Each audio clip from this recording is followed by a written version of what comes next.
महाराज जी, श्रीमद् भागवत में आत्मा की विवेचना इस प्रकार की गई है कि जो मनुष्य इस त्रिधातु निर्मित शरीर को आत्म स्वरूप जान बैठता है, जो देह के विकारों को स्वजन समझता है, जो जन्म भूमि को पूज्य मानता है और जो तीर्थ स्थलों की यात्रा दिव्य ज्ञान वाले पुरुषों से भेंट करने के लिए नहीं अपितु स्नान करने के लिए करता है, उसे गधे या बैल के समान समझना चाहिए। महाराज जी, इसमें मार्गदर्शन चाहिए था। किस प्रसंग में लिखा है? गीता में। अच्छा, भगवत गीता की बात कर रहे हो तो किस अध्याय में लिखा है? नहीं, कोई जैसे प्रश्न शास्त्री करे ना तो उसको अंकित कर ले जिससे उसका ठीक प्रमाण मिल सके। बकाया आपकी बात जैसे आप पढ़ के बोल रहे हो ना, तो ऐसा ही है। त्रिधातु निर्मित शरीर को आत्म स्वरूप जान बैठता है, जो देह के विकार। बात यहाँ वैराग्य और ज्ञान की है। दो पद्धतियां हैं शास्त्र में, एक है अन्वय और एक है व्यतिरेक। है नहीं है, दो पद्धतियां हैं। तो ये जितना आप देख रहे हो, जितना देख रहे हो, गो गोचर जहां लग मनु जाई, सो सब माया जानो भाई। अगर इसी को हम प्रधान मानते हैं, जैसे आज हमने सत्संग में भगवान श्री कृष्ण के वचन पढ़े, भगवान कह रहे हैं ऋषियों से कि जल में तीर्थ ही केवल तीर्थ नहीं होते, पाषाण काष्ठ धातु की मूर्तियां ही केवल भगवान नहीं होती, चर अचर में व्याप्त जो परमात्मा को जान गए हैं ऐसे महात्मा महातीर्थ होते हैं, ऐसे महात्मा साक्षात भगवत विग्रह होते हैं। महात्माओं की स्तुति भगवान वहां कर रहे हैं। जहां तक हम देख रहे हैं सब मायाकृत है। कुछ मायाकृत में निषेध है और कुछ विधि है। माया में ही कुछ निषेध है, ये नहीं देखना चाहिए, ये नहीं खाना चाहिए, ये नहीं बोलना चाहिए, ये नहीं सुनना चाहिए, ये देखना चाहिए, ये सुनना चाहिए, ये खाना चाहिए, ये करना चाहिए। फिर इसके बाद जब हम इस निषेध को त्याग कर विधि को स्वीकार करेंगे तो हमारा हृदय पवित्र होगा। जब पवित्र हृदय होगा तो हमें ये विधि भी जो है ना, ये ऊपर उठा देगी। तो विधि निषेध से ऊपर उठा हुआ, त्रिगुणातीत हुआ आत्मबोध को प्राप्त महापुरुष ही ये देख पाता है कि फिर व्यतिरेक है ही नहीं। सर्वम खलमिदम ब्रह्म, सर्वम, पत्नी में, पुत्र में, परिवार में, जड़ में, चैतन्य में, सब जगह वो परमात्मा विराजमान है। तो ये समझाने की प्रक्रिया है, ना कि सत्य वस्तु है। सत्य वस्तु तो सर्वत्र है। समझ पा रहे आप? जैसे हम आत्म तत्व तक ले जाने के लिए जब आपको समझाना शुरू करेंगे तो इस स्थूल शरीर की निंदा करेंगे। ये क्या है? मलमूत्र का भांड है, इसमें मांस पेशियां है, हड्डी है, रक्त है, नस नाड़ियां हैं, कुछ नहीं है। इसके अंदर चलते हैं फिर सूक्ष्म शरीर, मन, बुद्धि, चित्त, अहंकार, 5 ज्ञानेंद्रियां, 5 कर्मेंद्रियां, इनकी फिर व्याख्या करते हैं। ये भी वो नहीं है। फिर इनके अंदर चलते हैं कारण शरीर, फिर वो त्रिगुण माया के द्वारा रचा हुआ संचित कर्मों से लिया हुआ स्वभाव है, उसको भी बाध करते हैं। तब हम अपने स्वरूप की तरफ समझ पाते हैं। और जब समझ पाते तो जब लौट के देखते तो सर्वम खलमिदम ब्रह्म, ये भी ब्रह्म ही था, ब्रह्म ही है, ब्रह्म ही रहेगा। तो समझाने की प्रक्रिया में वहां कहा गया है। आप क्या जानना चाहते हैं? यही ना, समझाने की प्रक्रिया में दो पद्धतियां रखी गई। नहीं है ब्रह्म सत्यम जगन मिथ्या, और फिर जब जान गए तो फिर सब कुछ वही है। सर्वम खलमिदम ब्रह्म, नेह नानास्ति किंचन, किंचन मात्र भी ब्रह्म के सिवा कुछ नहीं है। राहुल यादव जी, राधे राधे। महाराज जी, गुरुजी, प्रवचन के दौरान हमने कई बार सुना है कि भगवान से प्रार्थना करो कि हमें ब्रह्मबोध गुरु की प्राप्ति हो। गुरुजी, हम आप में सारे गुण निहित देखते हैं, अपना गुरु स्वीकार किया है और ठान लिया है कि आप ही मेरे गुरु रहेंगे, परंतु आपके इस कथन से हमारे मन में एक विकार उत्पन्न हो रहा है कि क्या आप हम सभी को अपना शिष्य स्वीकार किए हैं? देखो बच्चा, हमारी स्वीकृति से कुछ नहीं होता, आपकी स्वीकृति से होता है। आप स्वीकृति ना करो, आप हमारी बात ना मानो, तो हमारे कहने से आपका कल्याण नहीं हो जाएगा, आपकी स्वीकृति से कल्याण होगा। इसका उदाहरण है, जब एकलव्य जी द्रोणाचार्य जी के समीप गए और कहा कि मुझे शिष्य रूप में आप स्वीकार करें, मैंने आपको गुरु रूप में स्वीकार कर लिया है। तो उनका मैं शिष्य तो नहीं स्वीकार कर सकता, क्योंकि राजकुमारों का यहाँ धनुर्विद्या का अध्ययन कराते हैं, हम तुमको थोड़ी रखेंगे राजकुमारों के सामने। और एक तरह से तिरस्कार कर दिया, पर उसने अपनी गुरु निष्ठा का पालन किया। द्रोणाचार्य जी को भर नेत्र देखा, चरणों में प्रणाम किया और जंगल में जाकर मिट्टी की मूर्ति अनुमानता वैसे ही द्रोणाचार्य जैसी बनाई और रोज चरणों में पुष्प अर्पित करके प्रणाम करके प्रत्यंचा चढ़ाता और जय गुरु द्रोणाचार्य और शुरू करता तो अर्जुन से बड़ा श्रेष्ठ धनुर्धर हुआ। इसमें हमें देखने को मिला कि द्रोणाचार्य जी ने ना स्वीकार किया और ना शिक्षा दी। ये तो अध्यात्म है, उसमें तो जरूर शिक्षा की जरूरत है। प्रत्यंचा चढ़ाना, दिव्यास्त्रों का संधान करना, उनका संवरण करना, बहुत ज्ञान की आवश्यकता, सब ज्ञान प्राप्त हो गया। एकलव्य ने गुरु द्रोणाचार्य जी को गुरु माना, द्रोणाचार्य जी ने शिष्य नहीं माना। तो गुरु के माने शिष्य नहीं, शिष्य के माने गुरु है। यदि आप अपनी निष्ठा में परिपक्व हो तो हम कहते हैं हम नहीं जानते, तुम्हें नहीं मानते, तो भी आपको परम कल्याण की प्राप्ति हो जाएगी। गुरु को पता भी नहीं चलेगा और शिष्य ऊंचाई पर चला जाएगा। जैसे द्रोणाचार्य को पता नहीं था कि एकलव्य इस कोटि का धनुर अभ्यास कर चुका है। अर्जुन आशीर्वाद प्राप्त थे लेकिन आश्चर्यचकित हो गए एकलव्य के हस्त लाघव को देख करके। तो हमें लगता है कि हमें एकाकी प्रेम करना चाहिए गुरु से। आप हमें प्यार करते हैं कि नहीं, ये आपका विषय है, लेकिन मैं आपको प्यार करता हूं, करता ही रहूंगा, ये हमारा विषय है। हमें इसमें आपकी सहमति की जरूरत नहीं है कि मैं आपसे प्यार करूं क्या, तो एक कच्चा प्यार है। सच्चा प्यार है आप मेरा तिरस्कार कीजिए और मैं आपको प्यार करूंगा और आजीवन आपको ही करता रहूंगा। जैसे पार्वती जी, कोटि जन्म लग रगर हमारी, बरौ शंभुनता रहो कुमारी। करोड़ जन्मों तक मैं यही आराधना साधना करूंगी कि भगवान शंकर मेरे पति हो, नहीं तो हर बार कुंवारी रहूंगी, किसी और को पति रूप में वरण नहीं कर पाऊंगे। ये है निष्ठा। अगर हमें निष्ठा चाहिए तो अपनी निष्ठा चाहिए, सामने से नहीं। हम आपको प्यार करते हैं या तिरस्कार करो आप या प्यार करो, वो आपका विषय। मैं आपको प्यार करता हूं। समझ पा रहे बच्चा? आकाश कुमार तिवारी जी। राधे राधे गुरु। महाराज जी आपके चरणों में कोटि कोटि प्रणाम। महाराज जी, राधा रानी की कृपा से और आपकी कृपा से जब से आपकी वाणी सुन रहा हूं, मैंने राधा नाम को अपना जीवन मान लिया है और एक जीवन में सकारात्मक बदलाव आए हैं। पहले जो मन हर समय सांसारिक माया को प्राप्त करने के बारे में सोचता था, वो आज इस सोच में परेशान है कि मुझे इसी जन्म में भगवत प्राप्ति कैसे हो और अगला जन्म ना लेना पड़े। गुरुजी, अब स्थिति ऐसी है कि कभी कभी ऐसा लगता है कि जो नित्य पाठ आदि करता हूँ उसकी जगह केवल नाम जप ही करूं। महाराज जी, क्या ऐसा करना सही होगा? हाँ, अगर ऐसी लगन लग जाए तो केवल इसी से काम हो जाएगा, इसी से हो जाएगा। जब नाम की प्रियता बढ़ती है तो सब हटने लगता है, अपने आप हटने लगता है। जिस वो लगता है कि जब खास बात यही है तो इतनी देर हम और जगह मन क्यों लगाए, नाम में ही लगाए। मन थोड़ा डरता है गुरु जी की सुबह, मतलब हनुमान चालीसा, हनुमान जी की आरती, नवग्रह स्तोत्र, इन सब में भी सुबह के नित्य पूजा में हमारा जो है ये रहता है। अभी समझ नहीं आई और स्वाद नहीं मिला, दोनों बातें हो जाएंगी तो फिर ये सब हट जाएगा। समझ आ जाएगी कि वही राधा है, वही हनुमान है, वही राम है, वही कृष्ण है। तत्व तो एक है ना, परमात्मा तत्व एक है, उसके नाम अलग है। आप राधा राधा जपोगे तो हनुमान जी गुस्सा थोड़ी हो जाएंगे, नवग्रह गुस्सा थोड़ी हो जाएंगे। और एक है साधे सब सधे और सब साधे सब जाए। जब हम एक में लग जाए और जब स्वाद आ गया तो फिर नर्क स्वर्ग अपवर्ग आस नहीं त्रास है। फिर नर्क स्वर्ग की कोई परवाह नहीं रहती और मस्ती से भजन शुरू हो जाता है, तब उसे प्रेम की प्राप्ति होती है। तो डरो मत, निडर हो जाओ। ये निडर होने का मार्ग है, इसमें डर नहीं। जब तक आपकी आस्था रहे तब तक आप करते रहो। जब आपको ऐसा लगे कि अब राधा नाम में प्रीति हो, कोई परवाह नहीं रहती और मस्ती से भजन शुरू हो जाता है, तब उसे प्रेम की प्राप्ति होती है। तो डरो मत, निडर हो जाओ। ये निडर होने का मार्ग है, इसमें डर नहीं। जब तक आपकी आस्था रहे तब तक आप करते रहो। जब आपको ऐसा लगे कि अब राधा नाम में प्रीति हो रही, राधा राधा राधा, सब ठीक हो जाएगा।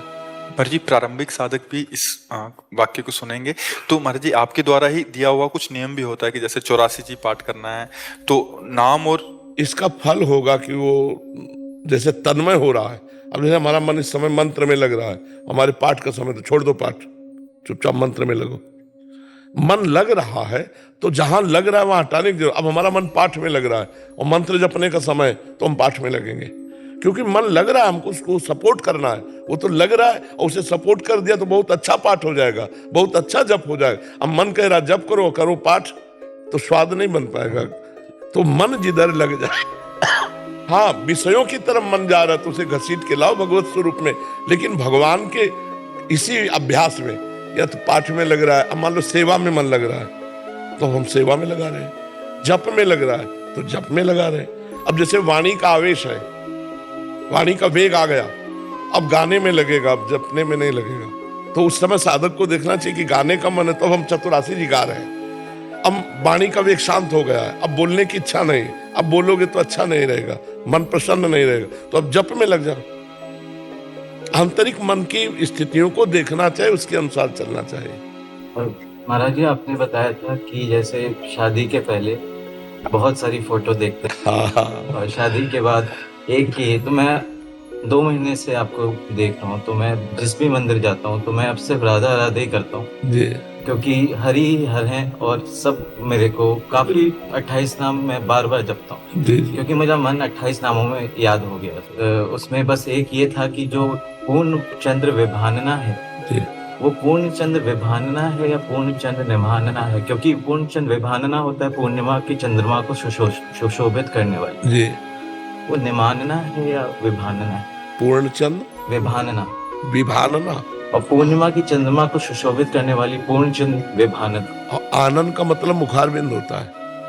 पूर्णचंद्र निभानना, हाँ, आनंद का मतलब मुखारबिंद होता है, मुखारबिंद होता है जिनका पूर्ण चंद्रमा के समान मुखारबिंद प्रकाशित हो रहा है, तो पूर्णचंद्र निभानना में भी आता है। जिनका मुख चंद्र तेजोमय चंद्रमा के समान, आनंद मुख की आभा, जिनके मुख की कांति, जिनके मुख की शोभा पूर्ण चंद्रमा, पूर्णिमा के चंद्रमा की कांति के समान। और उसका क्या तुमने कहा? पूर्ण चंद्र विभानना का पूर्णिमा की चंद्रमा को सुशोभित करने वाली नहीं, पूर्णिमा के चंद्रमा को सुशोभित करने वाला अर्थ नहीं बनता। जिनके श्रीमुख की कांति की आभा पूर्ण चंद्रमा की कांति के समान, पूर्ण चंद्र निभानना, आनना माने मुख, आनंद माने मुख होता है। वो इसलिए है क्योंकि आपने जब ये जाप बताया था तो नीचे कमेंट्स में बहुत लोगों ने विभानना लिख रखा था, उसमें कंफ्यूजन हो गया। ऐसे वैसे हमने बोला निभानना ही है शायद, विभानना पूर्ण चंद्र निभानना है, निभानना है, हाँ पूर्ण, क्योंकि जो हमने लिया है वो राधोपनिषद से लिया है, राधोपनिषद है एक, उससे लिया हुआ ये रासेश्वरी रम्या कृष्ण मंत्रा मंत्रादि देवता सत्या सर्वाद्या सर्वज्ञा वृंदावन विहारिणी वृंदा राधा रमा अशेष। बहुतों को याद हो गए, तो बहुतों को याद है। कृष्ण श्री कृष्ण वल्लभा वृषभानुसुता सत्या सत्यपरा सत्यभामा। संदीप सिंह जी अलीगढ़ से। राधे राधे महाराज जी, आपके चरणों में कोटि कोटि प्रणाम। महाराज जी, मैं आपका सत्संग व राधा नाम जप करने का 1 वर्ष से प्रयास कर रहा हूँ। महाराज जी, मुझे आपके सत्संग तथा 1 वर्ष के अनुभव से पता चला है कि वास्तव में नाम जप से मनुष्य गलत बात व गलत कार्य नहीं करता। मैंने ये अनुभव किया है कि जब भी मन में गलत या नकारात्मक चिंतन आता है तब आपका चिंतन आ जाता है और जोर जोर से राधा राधा राधा जपने लगता हूँ और अपने आप ही सकारात्मक विचार आने लगते हैं। महाराज जी, ये चिंतन और मनन दृढ़ बना रहे, इसके लिए यही अभ्यास करते जाओगे, दृढ़ हो जाएगा।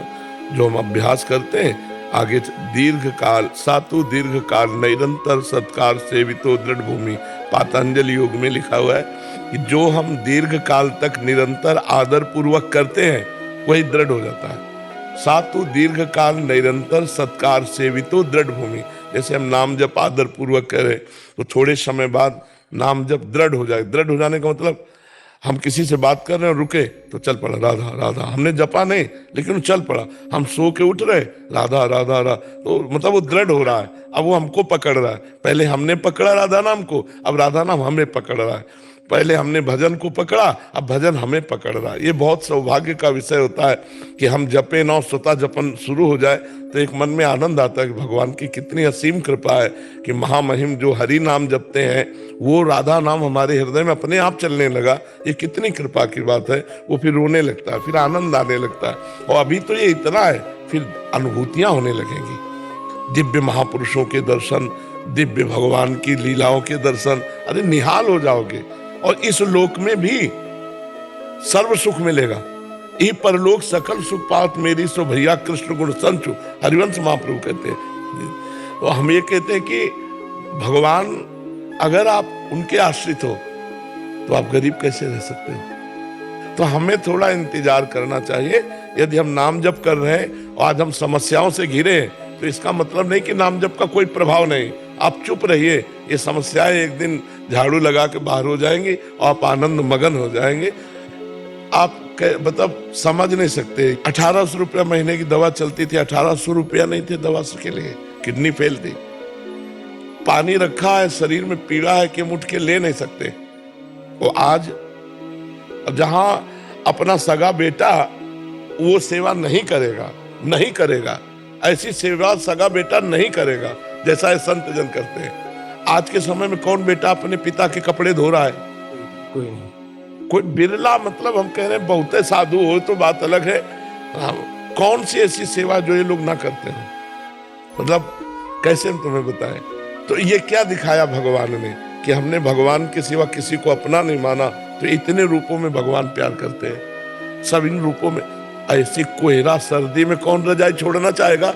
छोटे छोटे बच्चे रोड में खड़े होते हैं, हम तो देखकर आश्चर्यचकित होते हैं। 2 बजे जब निकलते ना, राधे राधे राधे, छोटे छोटे बच्चे ऐसे कि रजाई से निकलना, कंबल से निकलना ऐसी सर्दी में, और सब नाच रहे। अच्छा, हम तो निकले 2 बजे, वो खड़े होंगे 1 बजे से, 1:30 बजे से, 12 बजे से, घंटों खड़े रहते हैं। ये क्या है? ये भगवान प्यार ही तो दे रहे हैं हमें इतने रूपों में। कोहरा है, अंधकार है, सर्दी है, और वो केवल इतनी बात के लिए कि हम ऐसे निकल गए, ऐसे निकल। तो ये इतने रूपों में भगवान प्यार। तो आज अगर आप समस्या में हैं, आप अच्छे से चल रहे हैं, नाम जप कर रहे हैं, तो आप ये ना सोचिए कि नाम जप का कोई प्रभाव नहीं है। नहीं, आप जपते रहिए, एक दिन देखना दुख का लेस नहीं रहेगा, आप आनंद में डूब जाएंगे। धर्म से चलने वाला थोड़े दिन दुखी दिखाई दे सकता है, लेकिन वो वास्तविक सुख को प्राप्त होगा। अधर्म से चलने वाला थोड़े दिन सुखी दिखाई दे सकता है, लेकिन वास्तविक उसका परिणाम बड़ा दुखमय होगा। जी महाराज जी, आपके चरणों में कोटि कोटि प्रणाम।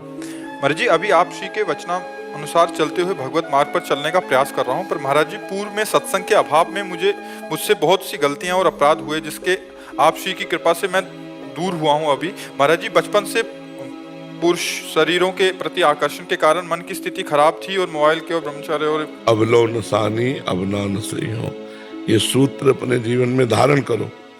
अवलो नसानी अवनान सही हो। आज तक तो मैंने गलती की, अब गलती नहीं करूंगा। तो भगवान अपने शरणागत के पूर्व के किए हुए पापों को नष्ट कर देते हैं। आप भगवान के शरणागत हो, अंदर हृदय से शरणागत हो, तो आप उसकी चिंता मत करो। अब आगे गलतियां ना हो, थोड़ा ऐसे मजबूत कदम रखो, नाम जप करो, वाणी जी का स्वाध्याय करो, ग्रंथों का स्वाध्याय करो, सत्संग सुनो, गंदे आचरणों की तरफ घृणा करो। कुछ नहीं, सब लोग लगे हुए हैं, कुछ हाथ नहीं मिलता, वो एक केवल मनोरंजन मात्र है, वस्तु थोड़ी है, वहां सुख थोड़ी है।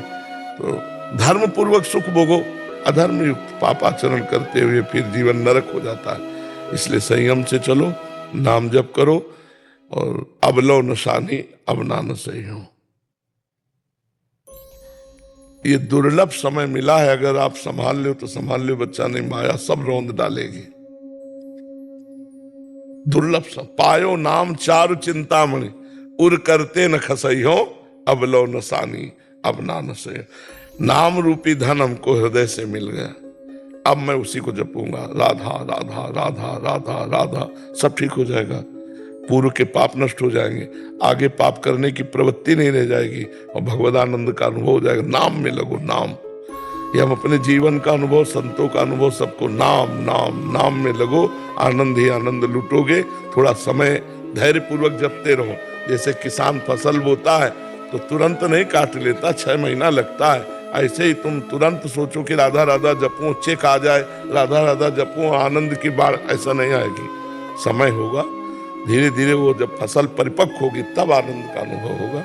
ठीक है, लगे रहो। नाम जप कर रहे हैं और अभी शुरू किया है, आनंद की अनुभूति तो अभी नहीं हुई, बट अभी जो विषय भोग से हम निकलना चाहते तो उसमें भी मन जा रहा है, तो फिर क्या? जाने दो, क्रिया ना होने पावे, क्रिया ना होने पावे, मन को जाने दो। राधा राधा करो, अपने आप वो आएगा, जाएगा कहाँ? जल जहाज का पक्षी उड़ के जाएगा कहाँ? आना तो जल जहाज में ही पड़ेगा। तो आप क्रिया मत होने दो, जो मन कहे वो गंदी बात मत करो। जैसे अब मन कह रहा मोबाइल देखे, मन कह रहा है गंदी क्रिया करें, गंदा दृश्य, तो उसकी बात वो ना मानो, तो वो तुमसे कुछ नहीं करवा पाएगा, तुम्हें जलाएगा। और राधा राधा नाम शीतलता देगा, तो वो जलन आप बर्दाश्त कर जाएंगे। और जहां जलन बर्दाश्त हुई तो जल कर स्वयं नष्ट होगा। गंदी बातें फेंकने वाला मन निर्मल होने लगेगा, फिर तुम्हें आनंद आएगा। अभी तो चुपचाप चलते रहो, मन की गंदी बातों पर घबराओ मत, परेशान मत हो।